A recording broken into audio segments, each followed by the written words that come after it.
এই তো মনে হচ্ছে কাল ছিয়ারি খাইছি, আজ রোজা, কিন্তু 9টা রোজা শেষ হয়ে গেল। রহমতের দিনগুলো খুব তাড়াতাড়ি আল্লাহ তাআলা শেষ করে দেয়। বলতে বলতে 10টা রোজা শুরু হয়ে গেল। প্রতিদিন ইফতারে বুটমুড়ি খেতে আর বেশি ভালো লাগে না, তো ভাবতেছি আজকে ভিন্ন ধরনের খাবার রান্না করব। হ্যালো এভরিওয়ান, কেমন আছো তোমরা? আজকে খুব সুন্দর একটা ভিডিও তোমাদের সাথে শেয়ার করতে চলে এসেছি।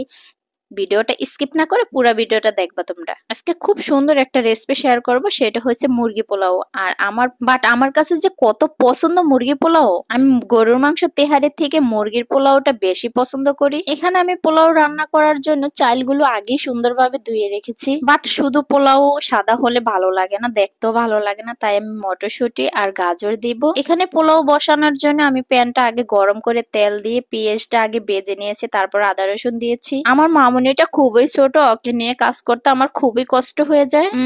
আমি এক চুলায় রোস্ট বসাইছি আর এক চুলায় পোলাও বসাইছি।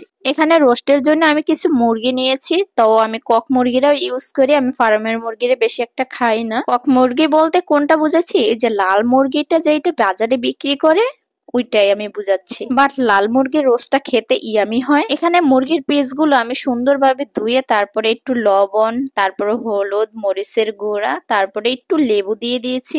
লেবুটা কেন দিয়েছি, লেবুটা দিলে খুব সুন্দর রোস্টের থেকে স্মেল বের হয়, রোস্টটা খেতেও বেশ মজা লাগে। আরেক চুলায় আমি দিয়ে দিয়েছি, বাট আরেক চুলায় আমি পোলাও রান্না করছি। এখানে আমি গাজর দিয়েছি, মটরশুঁটি দিয়েছি, আরো দিয়েছি মশলা আর কিশমিশ। আর পোলাওটা আপনার যত ভাজা ভাজা করবেন পোলাওটা খেতে কিন্তু সেই মজা হবে। আর এদিকে আমি রোস্টের জন্য পেঁয়াজটা আগে ব্লেন্ডার করে নিয়েছি, কিছু পেঁয়াজ, তারপরে কিছু পেঁয়াজ ভেজে নিয়েছি, তারপরে দুইটা মিশ্রণ করেছি। এদিকে খুব সুন্দরভাবে আমার পোলাওটা বলক এসেছে। আর আমি রোস্টের মশলাটা আগে পেঁয়াজটা খুব সুন্দরভাবে ভেজে নিয়েছি, তারপরে টক দইটা ঢেলে দিয়েছি। বাট টক দইটা না দিলে কিন্তু রোস্টটা এতটা টেস্ট হয় না। রোস্টার জন্য টক দই অবশ্যই বেটার। কারো ঘরে যদি টক দই না থাকে তাহলে দুধ থাকলে দুধের ভিতরে একটু সামান্য পরিমাণে লেবু দিয়েও আপনারা ইউজ করে এই রোস্টটা রান্না করতে পারেন। আমি যখন পেঁয়াজ ব্লেন্ডার করছি তখন কিছু বাদামও ব্লেন্ডার করে নিয়েছি পেঁয়াজের সাথে। রোস্টটা রান্না করলে অবশ্যই বাদামটা দিতে চেষ্টা করবেন, আর টক দই আর সস,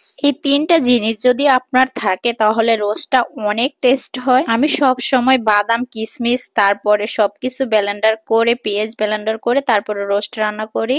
এখানে আমি কিছু মশলা দিয়ে দিয়েছি, গরম মশলাটা আর রোস্টের মশলা তো দেওয়াই হয়েছে। আমার রোস্টটা সবাই পছন্দ করে আমার ঘরে। বাট রান্নার প্রশংসা যদি শোনা যায় এরকম সবার কাছ থেকে, তাহলে রান্না করতে কিন্তু ভীষণ ভালো লাগে। আর এই তো আমি রোস্টটা কষাচ্ছি সুন্দরভাবে। রোস্টটা বেশি জোরে নাড়া যাবে না, আলতো ভাবে নাড়তে হবে, না হলে রোস্টটা ক্ষয়ে যাবে। আমি কিন্তু মুরগি পোলাও খুব পছন্দ করি, আমার কাছে ভীষণ প্রিয়। আমি গরুর মাংসটা একটু কমই স্কিপ করি। সো ভেরি ফান ফুড, খুবই মজাদার খাবার। আর আমার পোলাওটা কত সুন্দর ঝরঝরে হয়েছে, কত সুন্দর দেখাচ্ছে। তো বন্ধুরা, আমার ভিডিওটা আজকে এই পর্যন্ত। কি নেক্সট নতুন ভিডিও নিয়ে হাজির হব, সে পর্যন্ত ভালো থাকবেন। আল্লাহ হাফেজ।